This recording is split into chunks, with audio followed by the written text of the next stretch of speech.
I'm thanking everybody, including Lila and Josh, for coming to talk about their cutting-edge work, marrying technology to social change. Just a few little remarks about myself. I have had the great privilege of working in the not-for-profit sector for over 25 years, based on the fact that my husband was an entrepreneur like many of you here, and actually he'd never considered himself a techie, but he was one of the very first people in the cellular industry. And because of that, in 1989, we were able to start a small family foundation, which led me to do the work I've been doing, which is to be working with people like Josh and Lila in the not-for-profit sector. And I had a really good talent for picking winners early on. I made good bets like on Jacqueline Novogratz, who's become a very, very good friend, and people like Billy Shore. I don't know if these names mean anything to you. But in 2008, after the financial collapse, I was sitting around thinking, and after the election, I was thinking everybody's walking around like Chicken Little, the sky is falling in, and I was somewhat optimistic about the future. And it occurred to me that my optimism was based on the fact that I was surrounded by visionary leaders who every single day of their lives were using their gifts and talents and expertise, not for anything that was self-serving or their own personal agendas, but for the greater good. Most of the people that I were working with had a great concern for the enormous social problems that the world is facing: climate change, poverty, health, access to health, opportunity for all. And so I decided to put pen to paper and write about the next generation of visionary leaders. And that's how I met Lila and Josh.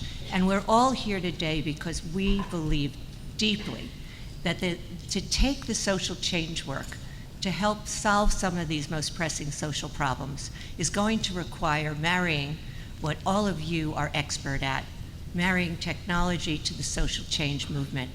It's the only way we're going to take what's working to scale, build sustainable organizations, and hit the ball out of the ballpark when it comes to improving the quality of life for people all around the globe and in our backyards who are really left out of off the opportunity ladder and not part of those who have won the birth lottery. So on that note, most of you, I think, have either met her personally or know of her work as founder and CEO of Sama Source, which is now one of the projects under Sama Group. It's an award-winning not-for-profit business that connects women and youth living in poverty to micro-work. And she was recently awarded a $250,000 Heinz Family Foundation grant to win for people who are changing the world for the better, and she certainly deserves it.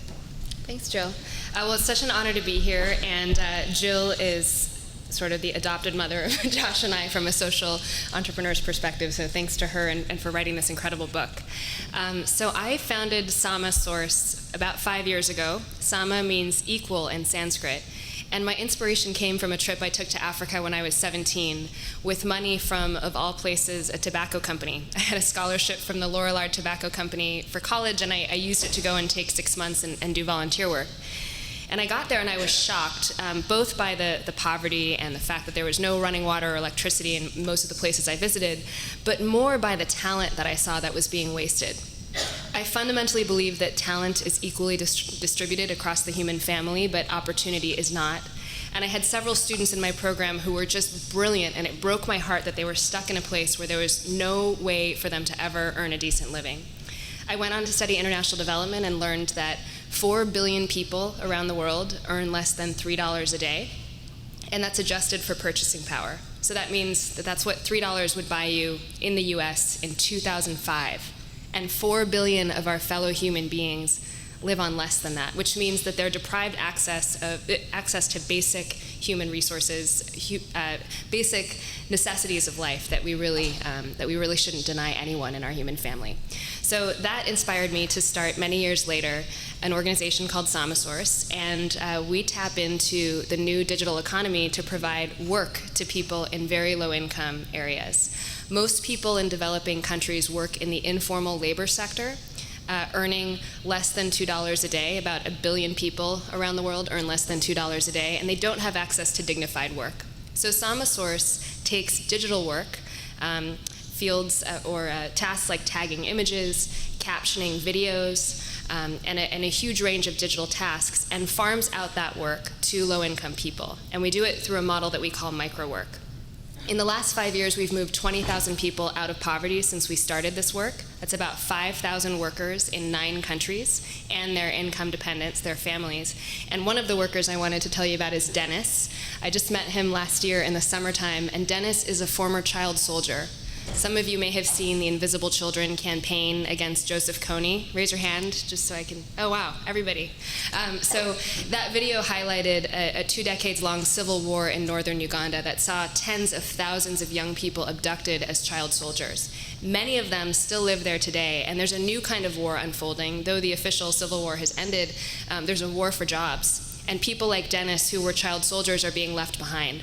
Dennis managed to graduate from high school at age 25 a couple of years ago and couldn't find a job. There's no such thing as a student loan in Uganda, so couldn't go to college. And luckily for him, about a year ago, he found SamaSource. The shipping containers that you see behind him are wired with high-speed internet. There's now fiber optic capacity across northern Uganda and solar panels on the roof. And Dennis is earning about 3 times the local normal wage doing image tagging work for Getty Images. So the next time you open People Magazine or Us Weekly and see a photograph of a celebrity, there's a chance that a SamaSource worker tagged that photograph. We're doing a massive image archiving project for Getty. We've now paid out about $5 million to workers like Dennis around the world. If you can go to the next slide, I'll talk a bit about SamaHope, which is a second organization I founded. I'm building a family of enterprises called the Sama Group. So that the second is SamaHope, which is a crowdfunding site for medical treatments. And that organization got started about 1.5 years ago in response to one of the biggest needs around the world, which is for acute care in developing countries. I didn't know this when I started it, but the bottom third of humanity receives only 3% of all surgeries. And there are a huge range of easily treatable conditions like severe burns, birth injuries, birth defects, and blindness that can be remedied with a $50 to $1,000 surgery. And millions of people lack access to these surgeries simply for lack of funds. So we created a model where you can go on our site at samahope.org and choose a doctor whose work you'd like to sponsor. The woman that you see there is Dr. Priscilla. I met her last year. She lives in western Uganda. She's the only OBGYN in her community. And she provides surgeries to hundreds of women each year who are desperate for some kind of remedy for their birth injury. So it's a model that's transparent and direct. It's like Kickstarter for surgeries, and we expect it to grow. We've already funded about 300 surgeries since we started. Fantastic. So I'd also like you to meet Josh Nesbitt. Josh Nesbitt is the co-founder and CEO of Medic Mobile, a pioneer nonprofit in developing the use of SIM cards to connect very poor communities to health services. In the words of the Skull Foundation, which just awarded Josh Nesbitt and Medic Mobile $1.25 million social entrepreneurship grant, this award spotlights transformative leaders who are disrupting the status quo, driven large-scale change and are posed to make an even greater impact on the world. And I hope that those of you who are here become inspired enough that you too will become Skull Foundation awardees. Josh? Thank you, Jill. So it's an honor to be here with Jill and Lila, and I think this is a really important conversation, so I'm thrilled that the room is full of people. We'll get to questions from the audience pretty soon, but I want you to understand where we're coming from first. So back in 2007, I was an undergrad at Stanford, and I was pretty sure I was going to be a doctor. That was my path. That was my calling. And I ended up doing pediatric AIDS research at a hospital in rural Malawi in East Africa. And at this particular hospital, there was one doctor, and he was in charge of healthcare for 250,000 people. And people were ox carting and walking 100 miles to get to his doorstep. And to put that in perspective, you should sort of imagine the biggest football stadium you can think of and fill it full of people. Take another football stadium, fill it full of people, send everyone out 100 miles in every direction, and there are no roads between you and them. And you personally are in charge of equitable access to healthcare for all of those people. So that was the challenging news. And it became clear to me how it could be such that there are 1 billion people who will never see a health professional in their entire lives. 1 billion people right now. But there was also good news. So one piece of that was there were community health workers in every single village surrounding that hospital. And I met one of those community health workers, Dixon, when he was walking 35 miles to give updates by hand and by paper to the nurses at the clinic. The other good news in 2007 was there was new mobile infrastructure sweeping the continent. And I went out and had dinner with Dixon. I had 6 bars of cell phone coverage at his house. And so it was really clear how we could bridge gaps. And we actually used a really simple hub and spoke model with a laptop running some open source software and text messages coordinating care with those community health workers. And in 6 months, we saw them double the number of people they were treating for tuberculosis, responding to emergencies for the first time. And it was basically clear that this was something we needed to scale. So that's what we've been doing since then. And we now work in 20 countries, supporting around 8,000 frontline health workers. And our programs cover around 1 million families right now. And that needs to be 200 million people by the end of 2020. So we're really looking at hopefully the same type of hockey stick growth that a lot of people in this room are. And we focus on supporting these health workers so that every single kid in every community gets the vaccines they need in the first year of life. And we saw that when our systems were in place, that vaccine coverage went from 60% to 99%. We've seen that we can track measles outbreaks 134 times faster than existing systems. And so we really are seeing things that need to scale. So for both of you, in 2010, earnings from services related to information and communication technology totaled $1.5 trillion. What made you two decide to intentionally be a not-for-profit organization, internationally known as NGO? Well, I love that you called out intentional nonprofit, because I think a lot of tech entrepreneurs don't intend to start nonprofits, but end up founding unintentional nonprofits. I got started in this field through the lens of social justice. So poverty alleviation was something that I was really passionate about, and I always viewed our business model as a method, as a means to that end. There's an inspiring figure in our space named Muhammad Yunus, who started the microcredit movement and an organization called Grameen Bank. He's a Nobel Prize winner. And he argues that social business should be a business that has a real revenue model, and Samasource has a revenue model through these technology contracts that we sign to do this digital work. But it's a business that puts the social mission first before the profit motive. And at the time when I started, the new forms of business that we have now in the US, like B corporations, weren't really very evolved. And I never wanted to have an argument with my investors about what I was prioritizing. And so I wanted to put the social mission first and build a sustainable revenue model that could grow the organization, but never make that the primary focus. As we've expanded, I see a lot of possibility in combining the two models. And what I'm trying to build with Sama Group is a family of mutually interdependent enterprises where some are for-profit and generate revenues that can sustain some of the nonprofits in the family, like Sama Hope, which will never be cash flow positive on their own.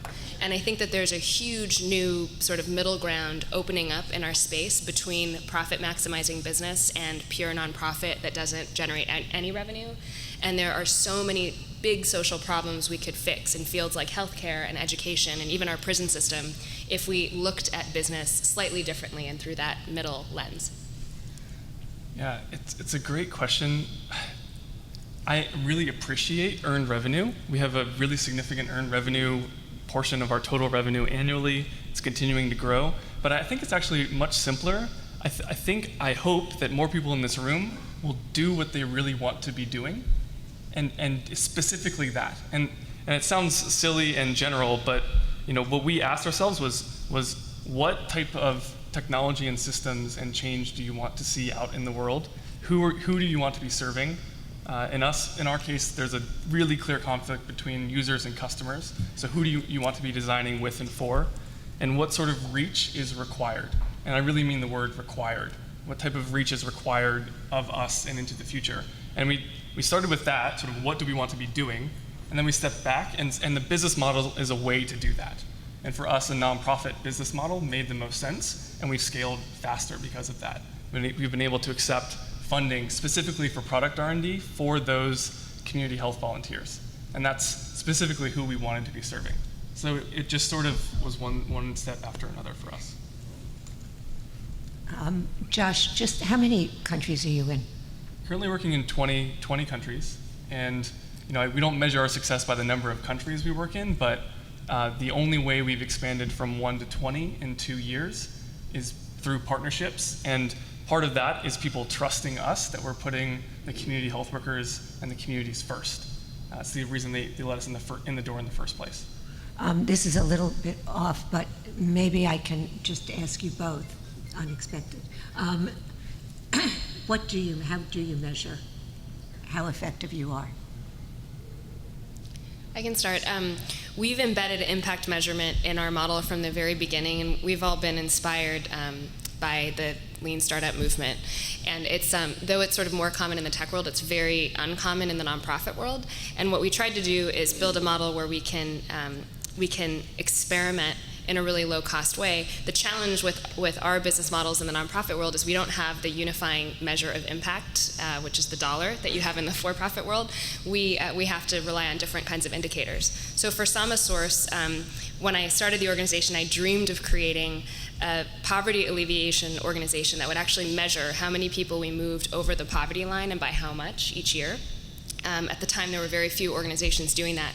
So we set up a model where we look at people's baseline household income before they come to SamaSource, and then we measure their income at 3, 6, 12 months, and then 2 years after they leave. And we found that 90% of people who work at SamaSource centers, as I mentioned, it's about 5,000 now who've gone through our program, 90% of them move up to higher income or out to higher education. So we find that a lot of workers are using the money for school fees, or they end up getting promoted.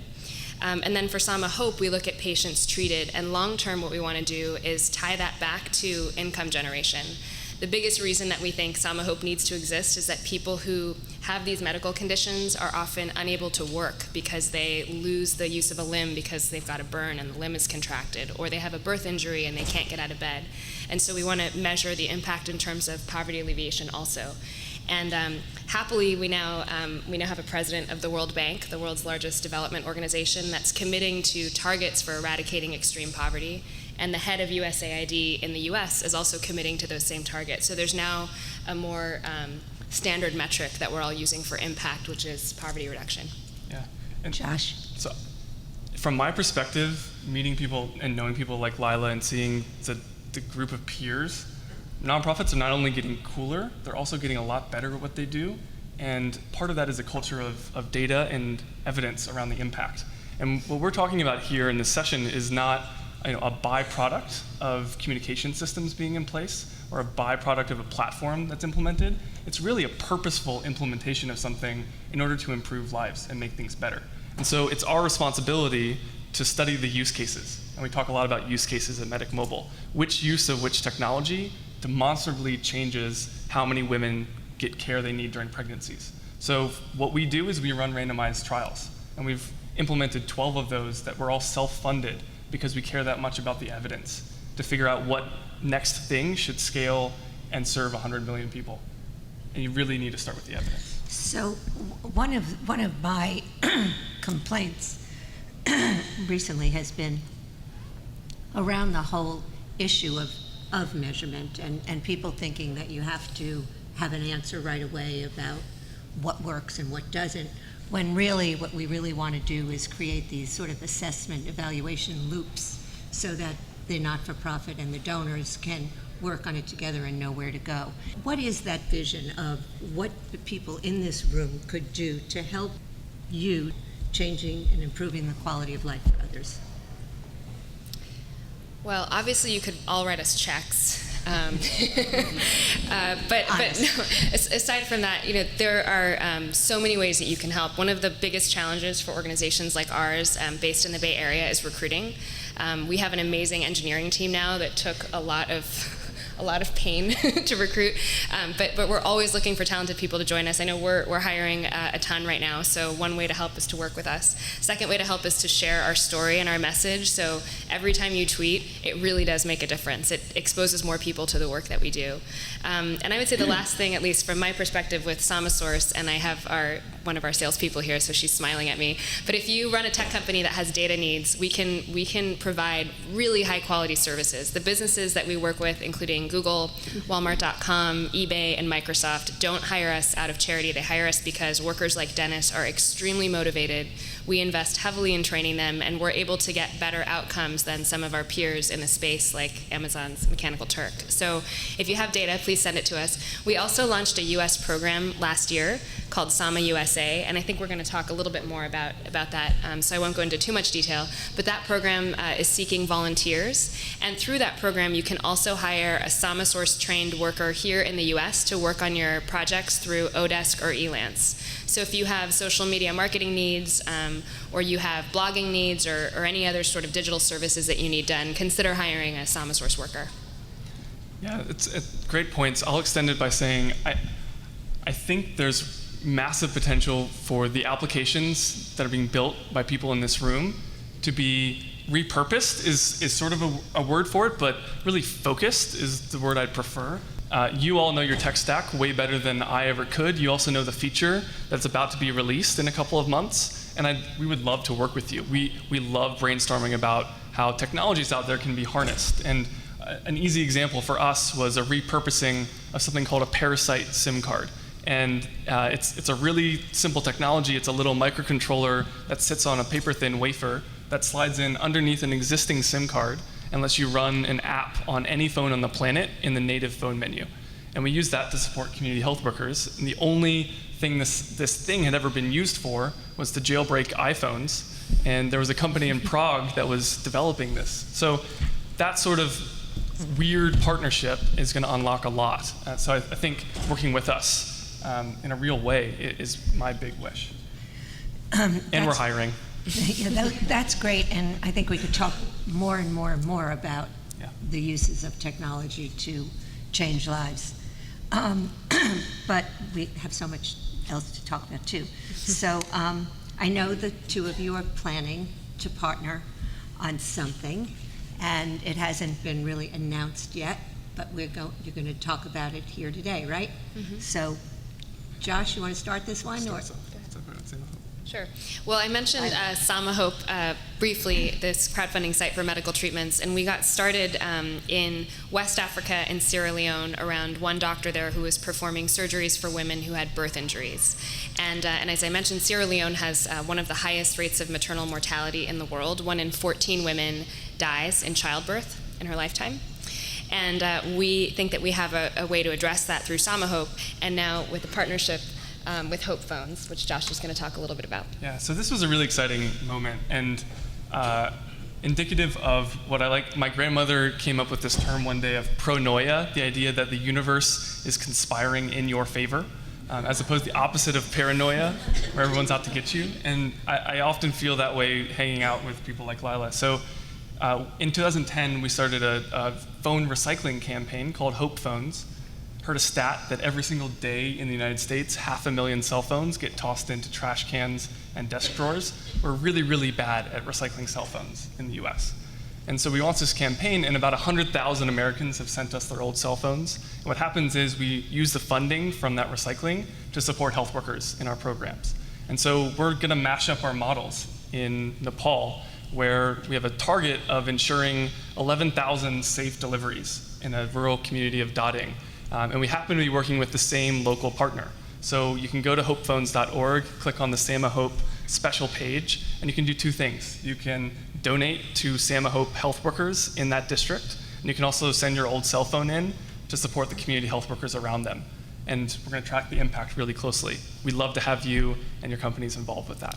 And if I can just speak to the impact of this program. So I've been on the ground in maternity wards in some of the countries in which we operate. And I don't know how many women in the audience have had babies or how many men have been in a delivery room, but having a baby in a hut in a third world country is something that I hope nobody ever has to experience, or nobody else has to experience after our organizations really scale with this. But right now, so many women suffer from really easily treatable conditions because they don't have access to the most basic resources when they give birth. So through this program, we're funding $50 safe birth kits that a skilled birth attendant is going and using to deliver a baby.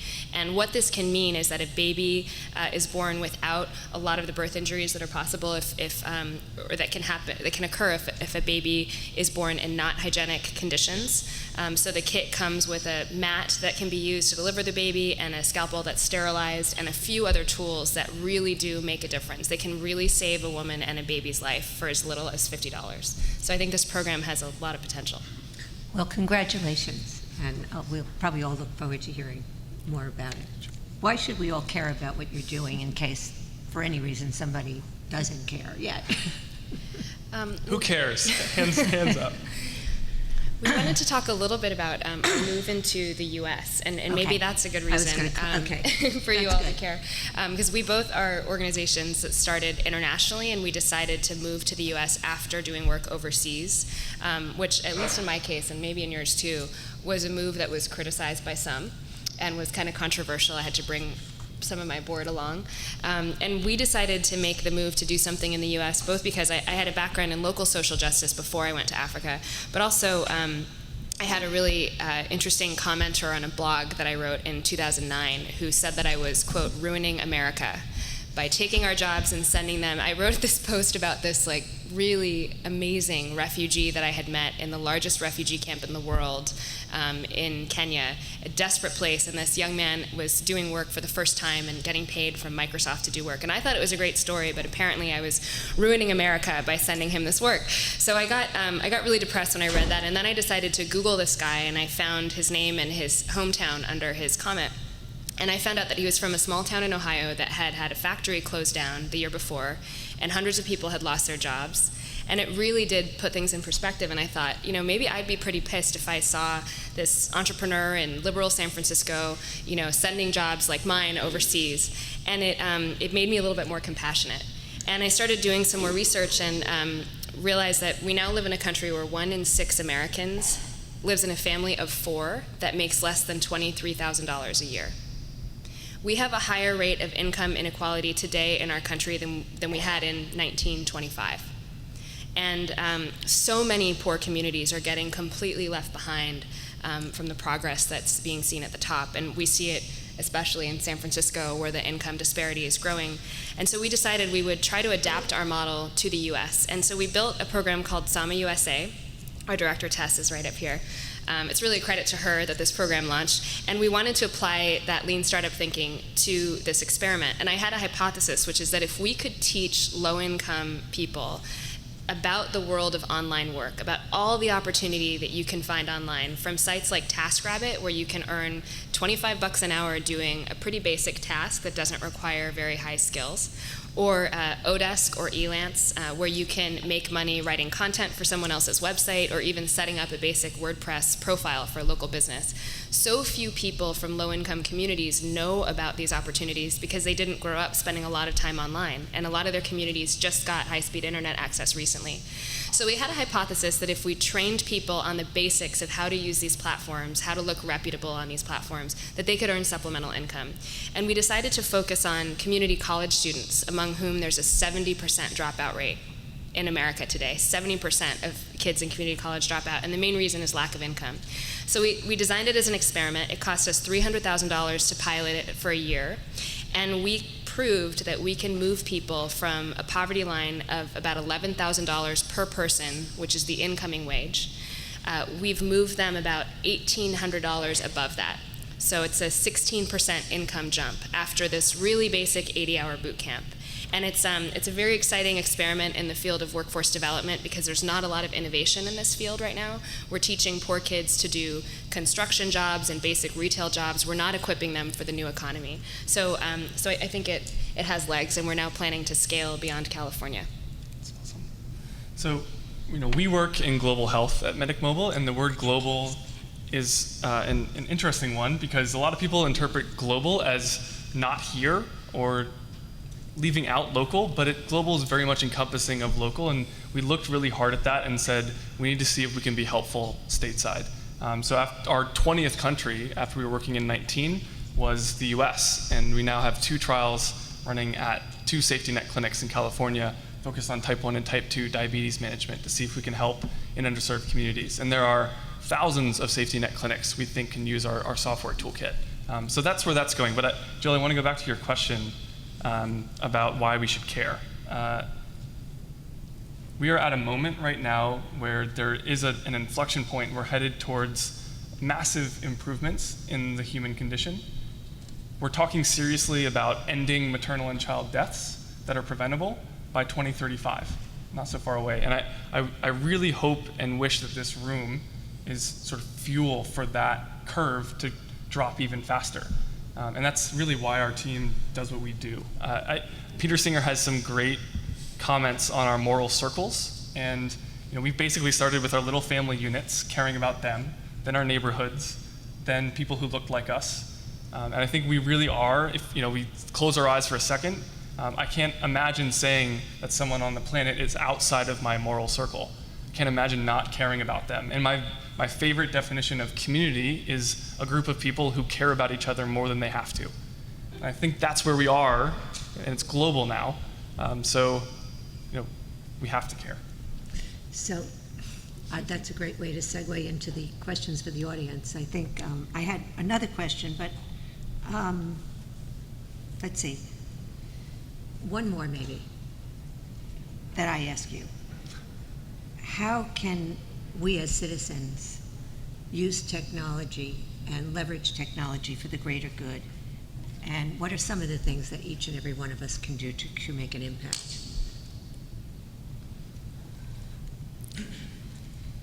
Well, I think we were talking about this earlier. I think a lot of people think that in the tech world that if they build a successful technology venture, they might help humanity in a few different ways. One is their product might one day get out to poor people who might need it. Or the second is that they'll get rich and then they'll give their money away later. Trickle-down impact. Trickle-down impact, right. And while I think there's a lot of virtue to getting rich and giving your money away later, both of our organizations and many of our peers are funded by amazing technology entrepreneurs who've done just that at a very young age. I think there's also value in intentionally using technology in your business model to further social change right now. We can't leave these problems to get solved by the next generation. We're the generation that has to fix them. And I'm really inspired that we have leadership now. The head of the World Bank is talking about getting rid of extreme poverty in the next 2 decades. That is really exciting, and we can make it happen. But we can only make it happen if we're willing to intentionally use technology to do that. And so what that means is building social change into your business models from the beginning. And I've seen entrepreneurs do that by giving away some percentage of their equity to nonprofits at the beginning, or setting up corporate volunteer programs at the very beginning, or setting up their foundations before they get really wealthy. And I think there's a lot of value in doing that. I actually think it builds stronger companies because people, rally around the social justice mission of these initiatives, and they get more excited about coming to work every day if their company is, operates this way. Let's go to the audience. That was great. Mm-hmm. Go to the audience, I'm told. So I'm hoping that you all have questions for the panelists, and if you do, there's the microphone. Yeah, I think you guys are doing great work, and I'd like to ask Lila to talk a little bit more about what you were saying about not having to have the either or of a for-profit corporate organization or a nonprofit, and of that in between you talked about. What can that look like in the future, and what does it look like now?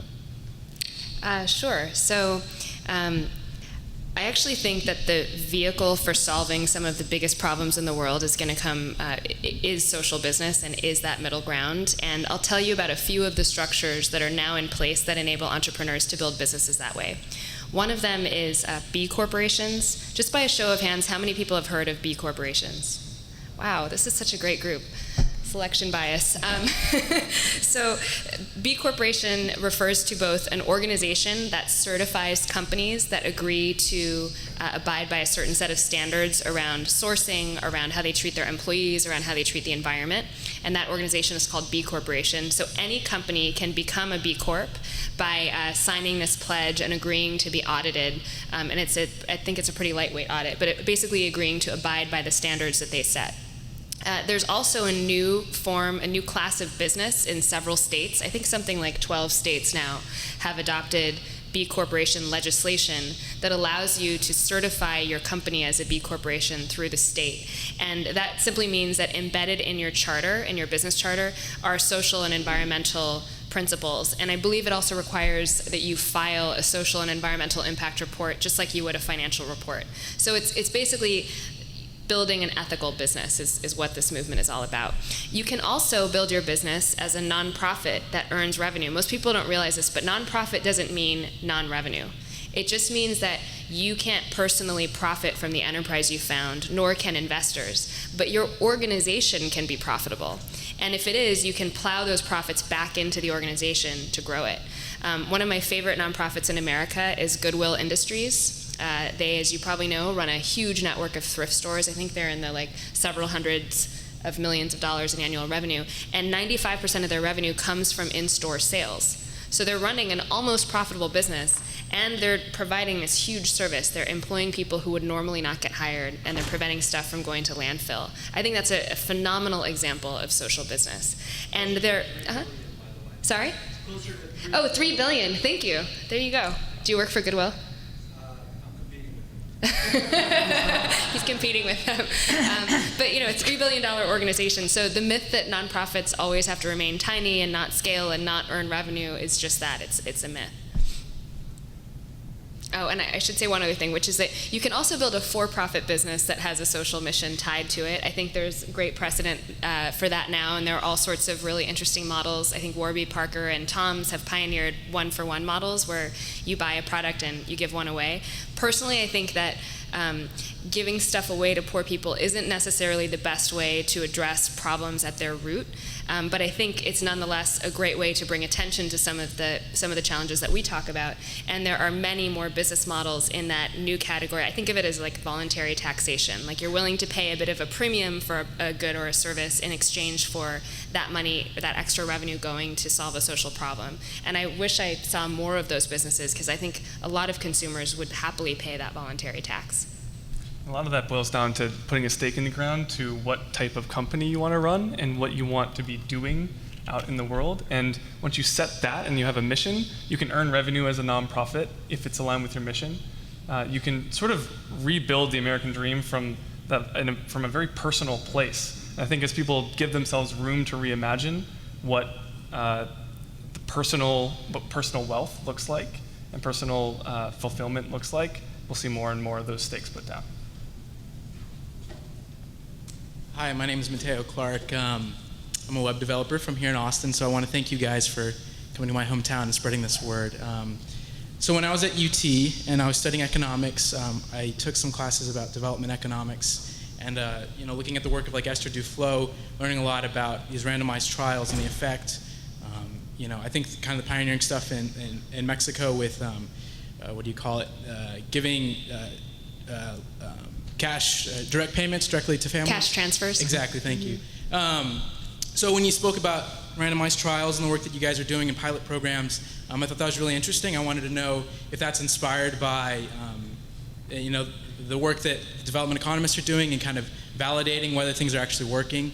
And if I'm interested in a project or an idea, what's the process? What are some good things that you can share with us about, like, if I want to get something off the ground, and it might be a good idea to make sure that I'm doing this the right way. What are some like strict processes that you guys use when coming up with a randomized trial or a pilot project? Right. I need to think about Sure. it. Well, firstly, thank you for mentioning Esther Duflo. I never thought I'd hear that name at South by. I studied development economics at Harvard in a kind of a conservative era for us, and I'm really happy to see the shifts in this sector. So this is an amazing economist. If you have 10 minutes today, I highly recommend her TED Talk. And it's about applying the same principles that we use when we want to test healthcare innovation, like when we want to design a new medication. We wouldn't give people medication if we didn't know it worked, right? So there's a whole process of randomized controlled trials that the pharma industry uses, and this economist argues that we similarly should not subject poor people to an intervention before knowing that it actually makes them less poor, which doesn't sound very controversial, but somehow is in our sector. So she's brought a lot of really exciting new thinking around experimentation design to the world of international development. And the approach that her lab at MIT, it's called the Poverty Action Lab, the approach that they use is they design these big trials where they take a control group and an experimental group, and they see whether at scale the experiment significantly changes whatever outcome they're tracking. So often they're tracking things around health, and so they're looking at, does this deworming program actually result in some kind of long-term health benefit to the population? And so they examine the treatment versus the control group. The only challenge with randomized controlled trials is that you need a large population size, and a lot of interventions at the early stages don't have that, and or it becomes very expensive to try to run one of those trials. So there are other approaches that work. The approach that we use with SAMA USA was just a basic form of the scientific method, right? You have a hypothesis. You say, our hypothesis was if we give people this 80-hour training, they're going to be able to earn X dollars in supplemental income, and we set a threshold for success. So our measure of success was that people would earn more money than it cost to train them. And it cost about $1,200 to train the people in our program, so we said as long as they earn more than $1,200 in the year after the program ends, we'll call it a success.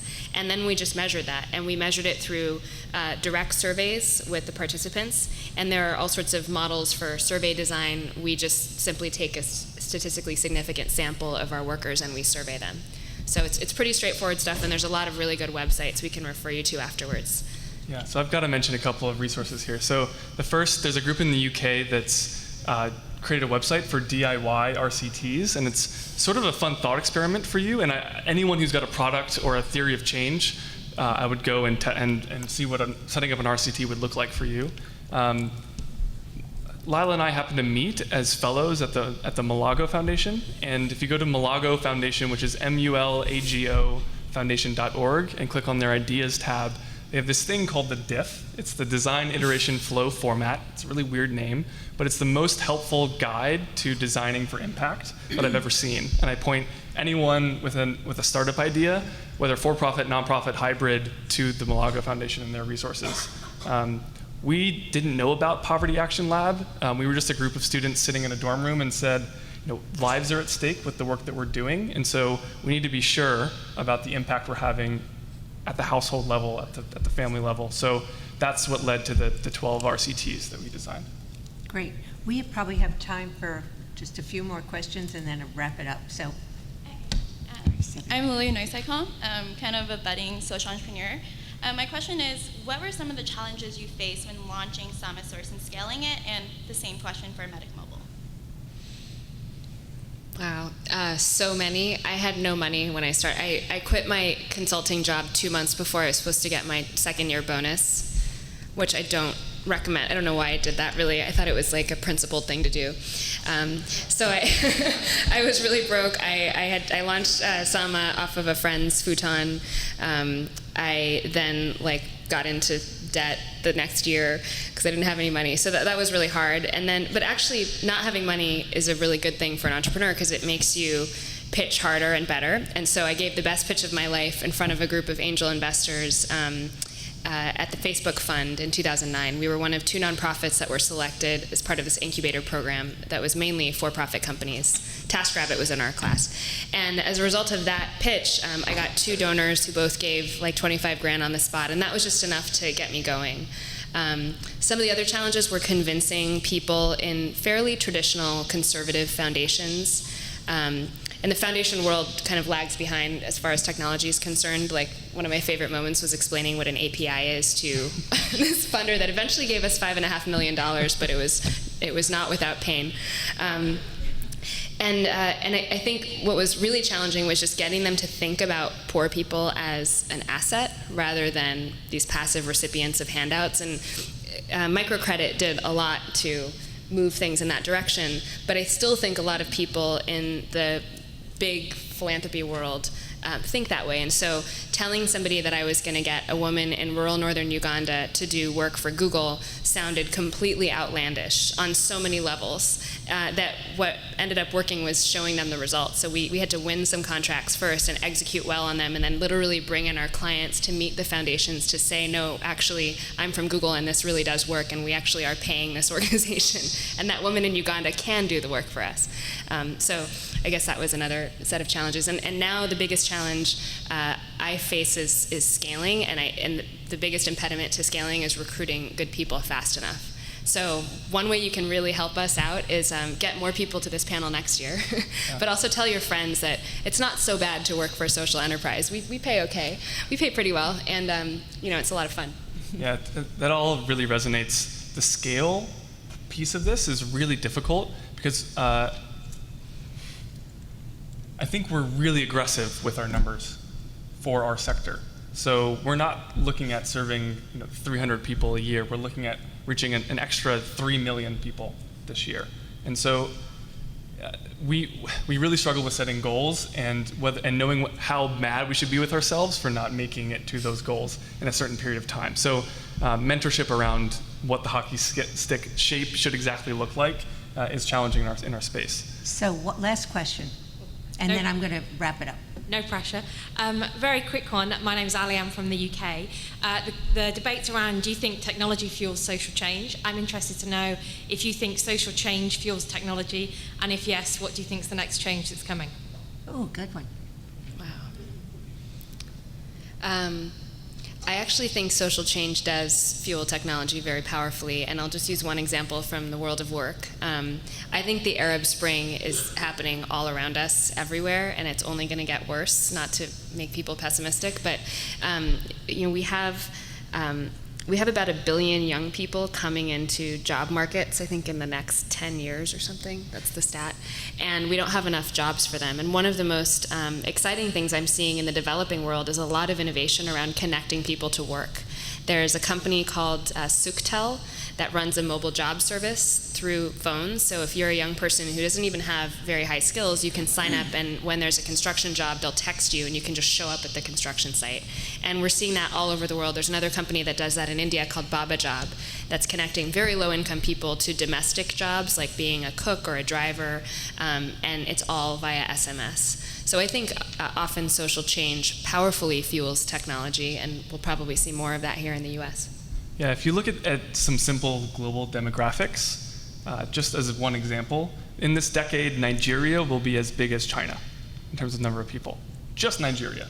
And so things are changing really quickly, and the big, really successful companies will be catering to realities in really distributed emerging markets where the set of technology, infrastructure, and the environment looks a lot different than Manhattan, a whole lot different. So I think this is just about a wrap. I would like to read you something because I hope will inspire you to join this movement. I wrote this in 2009 as a note to self. Could we? Before I wrote the book.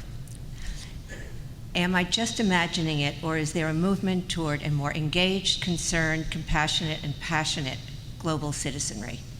I believe there's something springing from the ground up that will lead to a world where we truly are one another's keepers, where violence, poverty, and suffering that are tolerated by bystander populations everywhere will be erased by active leaders and citizens who will intervene, because not doing so will no longer be the norm. So I want to say that Lila and Josh exemplify these people, and I hope that they have informed and inspired you all in this call to action to become leaders in finding ways to marry technology to social change and help solve some of the world's most pressing social problems. Thank you very much for being such a great audience.